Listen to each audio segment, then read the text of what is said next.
SDPI ಮತ್ತು ಕಾಂಗ್ರೆಸ್ ಕಾರ್ಯಕರ್ತರ ನಡುವೆ ವಾಗ್ವಾದ ನಡೆದಿರೋ ಬಗ್ಗೆ ಹೌದು, ದಾವಣಗೆರೆ ದಕ್ಷಿಣ ಉಪಚುನಾವಣೆಗೆ ಸಂಬಂಧಪಟ್ಟಂತ ಸುದ್ದಿ ಇದು. ಎಸ್ಡಿಪಿಐ ಮತ್ತು ಕಾಂಗ್ರೆಸ್ ಕಾರ್ಯಕರ್ತರ ನಡುವೆ ವಾಗ್ವಾದ ಉಂಟಾಗಿದೆ. ದಾವಣಗೆರೆ ಬೈ ಎಲೆಕ್ಷನ್ ಅಖಾಡದಲ್ಲಿ ಜಟಾಪಟಿ ನಡೆದಿದೆ. ಮಿಲತ್ ಕಾಲೋನಿಯಲ್ಲಿರುವ ಮತಗಟ್ಟೆ ಬಳಿ ಈ ವಾಗ್ವಾದ ನಡೆದಿದೆ ಅನ್ನೋ ಮಾಹಿತಿ ನಿಮ್ಮ ಅಶ್ವವೇಗ ನ್ಯೂಸ್ನಲ್ಲಿ.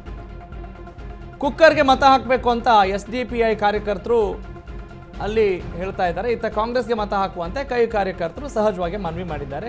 ಕೈ ಮಿಲಾಯಿಸುವ ಹಂತಕ್ಕೆ ಎರಡು ಗುಂಪುಗಳ ಗಲಾಟೆ ತಲುಪಿದೆ. ಕೂಡಲೇ ಮಧ್ಯಪ್ರವೇಶಿಸಿ ಪರಿಸ್ಥಿತಿಯನ್ನು ಪೊಲೀಸರು ನಿಯಂತ್ರಣ ಮಾಡಿದ್ದಾರೆ ಅನ್ನುವ ನ್ಯೂಸ್ ಕೂಡ ಈಗ ಅಶ್ವವೇಗ ನ್ಯೂಸ್ಗೆ ಅಪ್ಡೇಟ್ ಆಗಿದೆ. ಎಸ್ಡಿಪಿಐ ಮತ್ತು ಕಾಂಗ್ರೆಸ್ ಕಾರ್ಯಕರ್ತರ ನಡುವೆ ನಡೀತಾ ಇರುವಂಥ ಒಂದು ಗಲಾಟೆ. ಸದ್ಯಕ್ಕೆ ಅಲ್ಲಿ ಪೊಲೀಸರು ಮಧ್ಯಪ್ರವೇಶಿಸಿ ಪರಿಸ್ಥಿತಿಯನ್ನು ತಿಳಿಗೊಳಿಸೋ ಕೆಲಸ ಮಾಡಿದ್ದಾರೆ. ಹೌದ್ರಿ, ನಮ್ಮ ಪಕ್ಷಕ್ಕೆ ಓಟ್ ಹಾಕಬೇಕು, ನಮ್ಮ ಪಕ್ಷಕ್ಕೆ ಓಟ್ ಹಾಕಬೇಕು ಅಂತ ಸಹಜವಾಗಿ ಒಂದು ಪೈಪೋಟಿ ಇರುತ್ತೆ, ಜಿದ್ದಾಜಿದ್ದಿ ಇರುತ್ತೆ. ಆದರೆ ಯಾವಾಗ ಆ ಆರೋಗ್ಯಕರ ಒಂದು ಹಂತವನ್ನು ಮೀರಿ ಬೆಳೆಯುತ್ತೆ, ಆಗ ಕೈ ಮಿಲಾಯಿಸುವಂಥ ಒಂದು ಹಂತಕ್ಕೆ ಪರಿಸ್ಥಿತಿ ತಲುಪಿದೆ.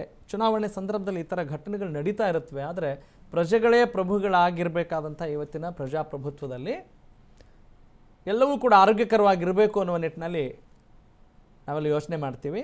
ಆದರೆ ಕೆಲವೊಂದು ಸಲ ಇಂಥ ಘಟನೆಗಳು ನಡೀತಾ ಇರುತ್ತವೆ, ಅನೇಕ ಸಲ ನಡೀತಾ ಇರುತ್ತವೆ.